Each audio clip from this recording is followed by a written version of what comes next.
우리는 종종 한 사람의 삶이 얼마나 의미 있었는가를 묻습니다. 그러나 세상이 주목하지 않은 인생도 문학은 끝내 기억해냅니다. 오늘 들려드릴 작품은 존 윌리엄스의 스토너입니다. 겉으로는 평범하고 조용했지만 문학이 붙잡아낸 한 인간의 삶을 보여줍니다. 이 소설은 이렇게 시작합니다. 윌리엄 스토너는 1910년 미주리 대학에 입학하여 1956년 세상을 떠날 때까지 그곳에서 가르쳤습니다. 그는 조교수에서 승진하지 못했고 세상에 이름을 알리지도 못했습니다. 이 첫 문장은 스토너라는 인물의 전 생애를 간결하게 압축합니다. 짧고 건조한 기록 같지만 그 안에는 한 인간이 어떤 시간을 지내왔는지 모두 담겨 있습니다. 화려하지 않았지만 끝내 흔들리지 않았던 삶을 이제 따라가 보겠습니다. 미주리 평야. 햇살이 묵직하게 내려앉고 밭고랑 끝마다 흙먼지가 잠시 떠올랐다 가라앉았습니다. 아침이면 아버지는 굽은 어깨로 쟁기를 끌었고 어머니는 팔을 걷어 흙덩이를 털어냈습니다. 표정은 말이 없었고 애정은 손에 밴 노동으로만 드러났습니다. 저녁이 되면 아버지는 묵직한 장화를 벗어 문 앞에 두었고 어머니는 허리를 고추 세우다 잠시 의자에 몸을 기대해 숨을 골랐습니다. 등잔불은 흔들렸고 벽 틈에서는 흙먼지가 가늘게 흘러내렸습니다. 소년 스토너는 그 곁에서 자랐습니다. 봄이면 굳은 흙덩이를 부수고 여름이면 갈라진 땅 위에서 햇볕을 마셨습니다. 가을에는 곡식을 등에 졌고 겨울이면 헛간에서 씨앗 자루를 만지작거렸습니다. 그의 발끝에는 늘 흙이 남아 있었고 숨결에는 밭냄새가 스며 있었습니다. 어느 초여름 카운티 농업국에서 파견된 사내가 마을에 들어왔습니다. 토양, 비료, 새로운 농법을 말하는 목소리가 낯선 바람처럼 밭고랑을 스쳤습니다. 늙은 농부들은 고개만 끄덕였고 아버지는 눈을 가늘게 뜨고 귀를 기울였습니다.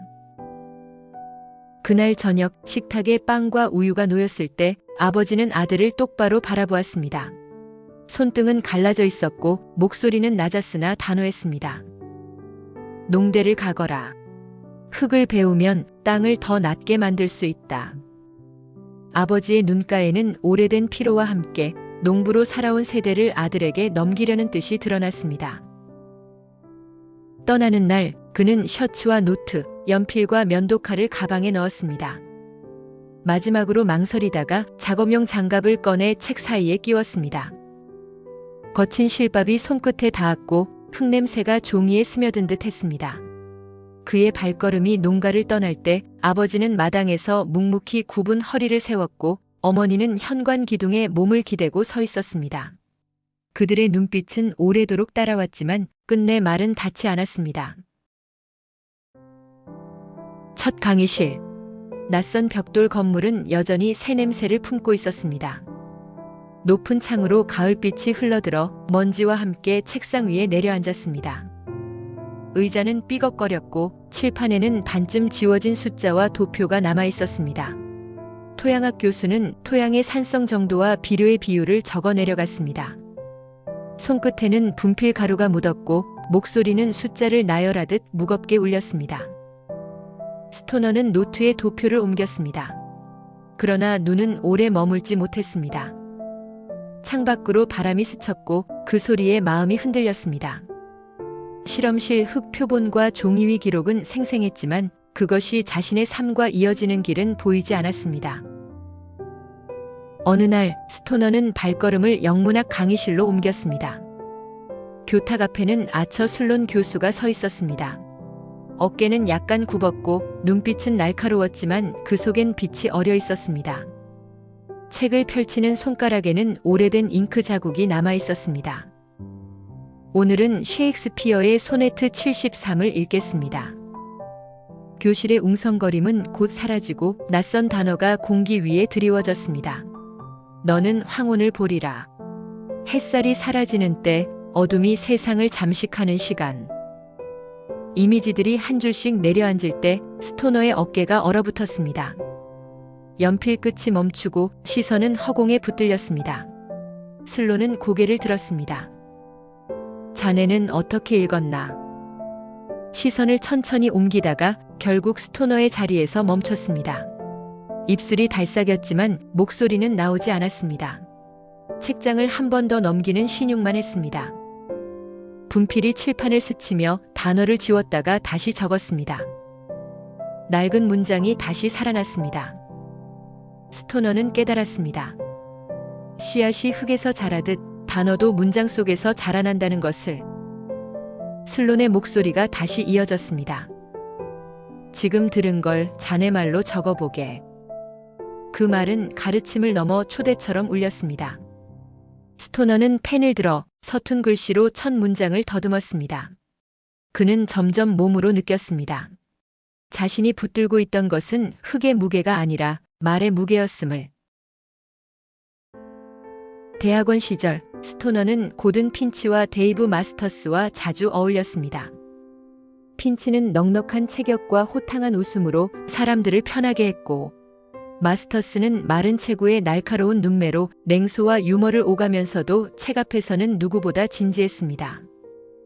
세 사람은 강의가 끝나면 낡은 테이블에 둘러앉아 책을 펼치고 담배 연기를 흘려보내며 밤을 지새웠습니다. 그 시간은 스토너가 처음 맛보는 지적 친밀감이었습니다. 그러던 어느 날 유럽에서의 불길이 신문 지면을 가득 메웠습니다. 군악대의 행진이 교정을 지나갔고 젊은 학생들의 눈빛은 두려움과 흥분으로 흔들렸습니다. 빈자리가 늘어난 강의실에는 침묵이 내려앉았습니다. 마스터스는 주저하지 않았습니다. 이곳에서 배우는 말보다 전장에서 더 큰 진실을 마주하겠다. 그는 농담처럼 말했지만 그 결단은 단호했습니다. 떠나는 날에도 웃음을 흘렸으나 금세 전사 소식이 전해졌습니다. 그 이름이 교정에 울려 퍼졌을 때 스토너의 가슴 속에서는 오래도록 메아리 쳤습니다. 핀치는 장교로 임관해 전장으로 나갔습니다. 몇 해 뒤 군복을 입고 돌아온 그는 웃음은 여전했지만 눈빛에는 전쟁의 어둠만이 남아 있었습니다. 그 무렵 아처 슬론 교수가 그를 불렀습니다. 짧은 침묵 끝에 교수는 조용히 물었습니다. 자네는 어디에 설 것인가? 그 목소리는 명령도 강요도 아니었습니다. 그러나 스토너의 내면을 깊숙이 흔들었습니다. 그는 자신이 비겁한 것인지 아니면 다른 부름을 따르는 것인지 알지 못했습니다. 하지만 한 가지는 분명했습니다. 책 속의 언어와 문학이 건네는 울림이 그를 땅보다 강하게 붙잡고 있다는 사실. 스토너는 전쟁에 나서지 않았습니다. 머물렀고 공부했습니다. 그 선택은 말없이 이루어졌지만 그의 삶 전체를 결정짓는 결심이었습니다. 세월이 흘러 석사 학위를 마친 그는 교단에 섰습니다. 칠판 앞에서 학생들을 바라보며 농부의 아들로 흙을 갈던 소년이 이제 언어와 사상을 갈무리하는 자리에 서 있음을 조용히 깨달았습니다. 전쟁이 끝나자 대학은 다시 활기를 되찾았습니다. 군복을 입은 청년들이 교정을 메웠고 건물마다 음악과 술잔 소리가 넘쳐 흘렀습니다. 스토너는 낯선 얼굴들 사이에서 어색하게 서 있었습니다. 그때 흰 드레스를 입은 여인이 조용히 웃었습니다. 에디스 보스트윅. 그 미소는 짧고 조심스러웠습니다. 스토너는 눈을 떼지 못했고 그녀의 이름은 마음속에 깊이 남았습니다. 사랑은 빠르게 번졌습니다. 짧은 편지와 산책, 그리고 몇 마디 대화가 기억 속에 길게 머물렀습니다. 스토너는 그녀의 눈빛에서 자신이 필요한 존재라는 확신을 찾으려 했습니다. 그러나 그 확신은 그의 바람이었을 뿐 에디스의 마음은 끝내 닿지 않았습니다. 그래도 결혼은 서둘러 이루어졌습니다. 예정된 유럽 여행은 에디스의 뜻으로 취소되었고 그 선택은 둘 사이의 거리를 더욱 멀어지게 했습니다. 스토너는 묵묵히 받아들였고 그 침묵은 되돌릴 수 없는 단절이 되었습니다. 신혼집은 금세 차가워졌습니다. 식탁 위의 대화는 몇 마디에 그쳤고 침실은 긴 침묵으로 채워졌습니다.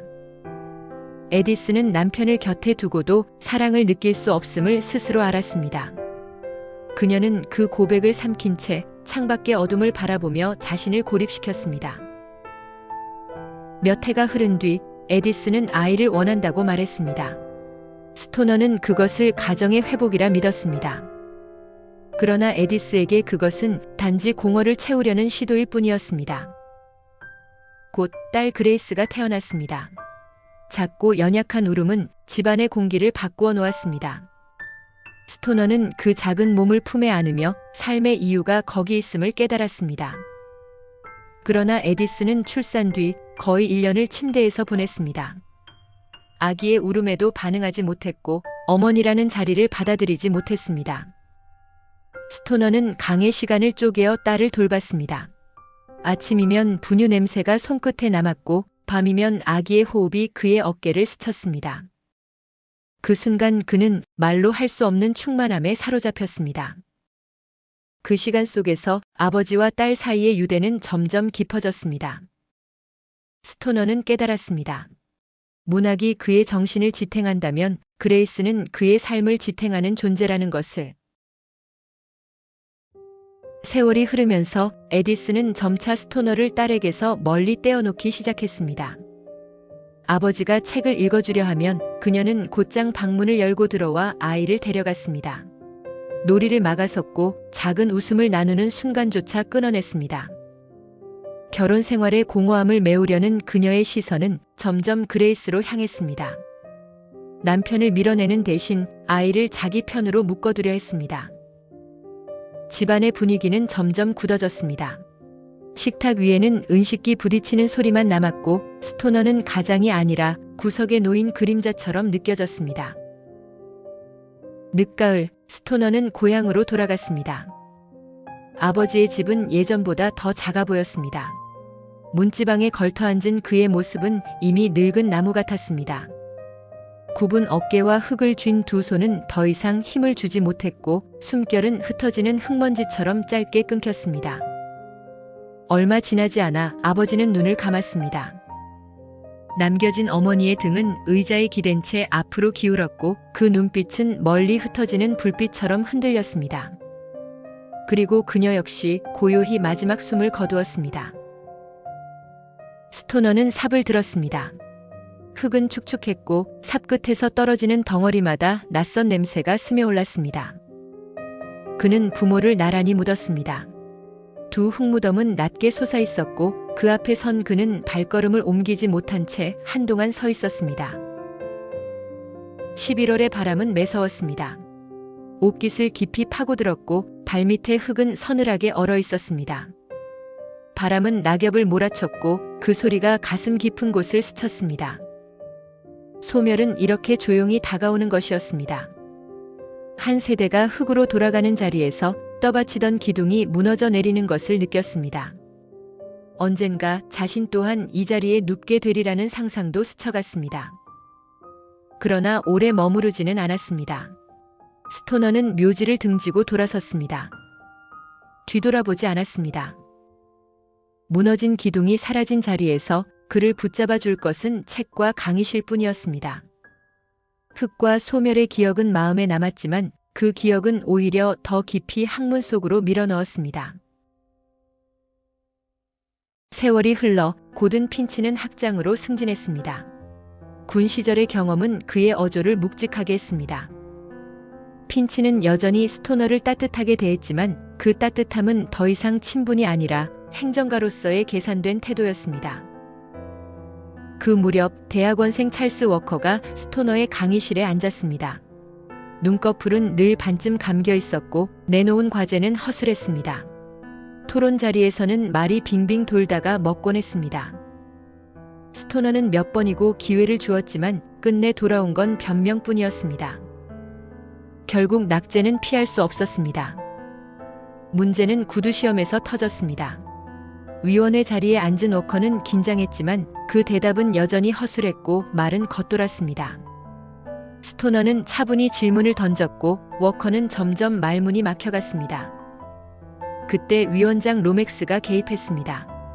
목소리는 친절했지만 압박이 배어 있었습니다. 워커군, 질문이 모호했을 수도 있지. 방금 말한 것도 충분히 일리가 있네. 그 배려는 학생을 위한 것이 아니라 자신 곁에 충성스러운 인물을 세우려는 속셈이었습니다. 스토너는 눈을 내리깔며 속으로 삼켰습니다. 이것은 시험이 아니다. 지식의 무게를 재는 자리가 아니라 권력을 행사하는 연극 무대다. 스토너는 끝내 입을 열었습니다. 워커 군은 이 과정을 이수할 준비가 되어 있지 않습니다. 항문은 타협으로 세워질 수 없습니다. 침묵이 흘렀습니다. 로맥스의 눈빛이 차갑게 스토너를 스쳤습니다. 그 시선 속에는 분노가 아니라 이제부터 시작될 보복이 담겨 있었습니다. 곧바로 후폭풍이 닥쳤습니다. 스토너의 강의 배정은 불리하게 바뀌었고 그에게는 외면받는 시간표와 과목만 남았습니다. 동료들은 애써 모른 채 했지만 그들의 침묵이야말로 권력 앞에 굴복이었습니다. 스토너는 홀로 남았습니다. 강의실의 문을 닫은 뒤 그는 스스로에게 되뇌었습니다. 나는 잘못한 것이 없다. 학문은 권력을 섬기지 않는다. 만약 그것이 외로움을 부른다 해도 나는 이 길을 벗어나지 않겠다. 그 고독은 날카로웠지만 동시에 그를 단단히 지탱해 주었습니다. 그는 외로움 속에서 학문이 지켜야 할 마지막 자리를 붙들었습니다. 스토너는 대학에서 젊은 강사 캐서린 드리스콜과 연구를 맡게 되었습니다. 그녀는 말을 고를 때 고개를 살짝 숙였고 확신이 서면 목소리가 단호해지고 손짓도 강해졌습니다. 스토너는 그 변화에 놀라면서 점점 그녀 얼굴에서 확신과 따뜻함을 읽어냈습니다. 처음에는 단순한 협업이었습니다. 그러나 원고 한 문장을 두고 토론하다 웃음이 겹치는 순간이 잦아졌습니다. 스토너는 자신의 말이 받아들여지는 기쁨을 느꼈고 캐서린은 그 눈빛에서 존중받는 자신을 확인했습니다. 그들의 관계는 서서히 사랑으로 옮겨갔습니다. 도서관 구석에 나란히 앉아 책장을 넘기거나 복도를 걸으며 발걸음이 겹칠 때면 말없이도 마음이 깊어졌습니다. 연구실의 공기에는 오랜만에 활기가 돌았습니다. 그러나 로맥스가 움직였습니다. 먼저 말을 흘렸습니다. 교수와 젊은 강사의 부적절한 관계. 처음에는 가벼운 소문 같았으나 곧 교무회의에도 퍼졌습니다. 얼마 지나지 않아 로맥스는 스토너를 불러 앉혔습니다. 서류 뭉치를 내려놓으며 부드럽게 말했습니다. 젊은 강사와의 경계는 언제나 분명해야 하네. 그렇지 않으면 자네의 자리가 흔들릴 걸세. 말투는 조언 같았지만 실상은 협박이었습니다. 그 한마디로 두 사람의 사랑은 권력의 벽에 가로막혔습니다. 스토너와 캐서린은 결국 마주 앉았습니다. 그녀의 눈빛은 흔들렸지만 목소리는 단호했습니다. 우리가 계속 함께한다면 당신의 자리는 무너질 거예요. 당신의 신념도 함께 무너질 수 있어요. 그 말을 끝내는 순간 스토너는 그녀의 손끝이 미세하게 떨리는 것을 보았습니다. 그는 말없이 고개를 끄덕였지만 속으로는 또렷이 깨달았습니다. 이 사랑은 내 마지막 빛이었다. 그러나 나는 그것조차 지켜내지 못한다. 그들의 결별은 조용했습니다. 캐서린은 대학을 떠났고 연구실은 다시 쓸쓸한 정적만 남았습니다. 책상 위에 흩어진 원고 몇 장만이 그들의 시간을 남겨두고 있었습니다. 스토너는 그 종이를 오래 바라보다가 마침내 의자에 앉아 고개를 숙였습니다. 그는 또다시 혼자가 되었습니다. 세월은 조용히 흘러 스토너의 몸을 갉아먹었습니다. 머리카락은 희게 바랬고 청력은 점점 약해졌습니다. 강의실에서 학생들의 목소리는 희미해졌고 그는 귀를 기울이며 눈빛으로만 대화를 이어갔습니다. 칠판의 분필 소리가 멀어질수록 그의 마음에는 나직한 고독만이 쌓였습니다. 그러나 그의 강의는 전설처럼 남았습니다. 몇몇 학생들은 그를 존경했고 학문에 헌신하는 모습에서 순수한 힘을 보았습니다. 하지만 동료들과의 거리는 좁혀지지 않았습니다. 정치적 고립은 풀리지 않았고 그는 대학 안에서 오래 있었으나 끝내 고독한 자리에서 세월을 견뎌야 했습니다. 가정 또한 위안을 주지 못했습니다. 딸 그레이스는 서둘러 결혼했고 남편은 전쟁터에서 전사했습니다. 남겨진 그녀는 술에 의지했고 스토너는 멀리서 지켜볼 뿐 손을 내밀 수 없었습니다. 아버지와 딸 사이의 거리는 끝내 좁혀지지 않았습니다. 그러던 어느 날이었습니다. 책장을 넘기던 그의 손끝이 한 줄의 문장에 멈춰 섰습니다. 윌리엄 스토너에게. 캐서린 드리스콜. 그녀의 책 첫 장 헌사 속에 새겨진 그의 이름. 숨이 멎는 듯한 순간 오래 잠들어 있던 기억이 한순간에 몰려왔습니다. 짧았으나 선명했던 사랑. 숨죽여 속삭이던 그녀의 목소리. 책장 사이에 번지던 웃음. 모든 것이 사라졌다고 믿었지만 그녀는 잊지 않았습니다. 눈물은 나오지 않았습니다. 대신 조용히 책을 움켜쥐었고 손끝이 하얗게 질릴 만큼 힘을 주었습니다.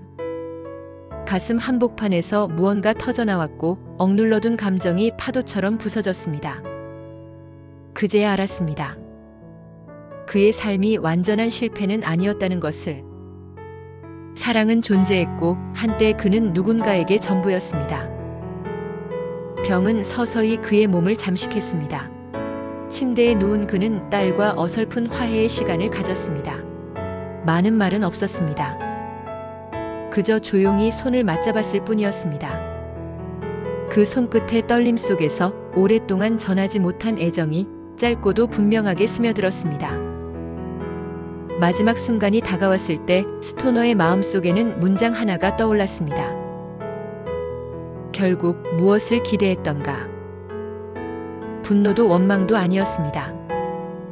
그저 조용한 수용이었습니다. 그는 젊은 시절 쓴 책을 손에 쥐었다가 이내 내려놓았습니다. 책은 바닥에 조용히 내려앉았고 그의 삶도 그렇게 놓여졌습니다. 창밖에서는 학생들이 오가고 있었습니다. 발걸음, 책가방, 낮은 웃음소리. 새로운 세대는 계속 교정을 채웠습니다. 학문은 이어졌고 스토너의 존재는 그 흐름 속에 흩어졌습니다. 방 안에는 고요만 남았습니다. 그는 흙에서 태어나 책 속에 머물다 다시 흙으로 돌아갔습니다. 그리고 세상은 아무 일 없었다는 듯 조용히 계속 흘러갔습니다. 존 윌리엄스는 1922년 미주리에서 태어나 대학에서 영문학을 가르치며 생애 대부분을 보냈습니다. 스토너는 1965년에 출간되었지만 당시에는 거의 주목받지 못했습니다. 판매도 부진했고 비평가들조차 큰 의미를 두지 않았습니다. 그는 평생 3권의 장편을 더 남겼으나 스토너만큼 자기 삶과 맞닿은 작품은 없었습니다. 시간이 흘러 이 소설은 뒤늦게 재발견되었습니다. 2000년대 들어 유럽과 미국에서 차례로 재출간되며 조용한 걸작이라는 이름을 얻었습니다. 그때 비로소 스토너는 단순한 인물이 아니라 한 세기를 건너 우리 곁에 돌아온 상징이 되었습니다. 이 작품은 눈부신 성공이나 극적인 반전을 보여주지 않습니다. 대신 삶을 감당하며 끝내 자기 자리를 지켜낸 한 인간의 이야기를 담담히 보여줍니다. 그래서 스토너는 실패와 좌절 속에서도 묵묵히 살아가는 우리의 얼굴을 비춥니다. 어디 가서 이렇게 말해보세요. 세상에 이름을 남기지 못했지만 문학은 스토너를 잊지 않았다. 이 한마디면 책으로 잘난 척 성공입니다. 재미있으셨다면 구독과 좋아요 부탁드릴게요. 감사합니다.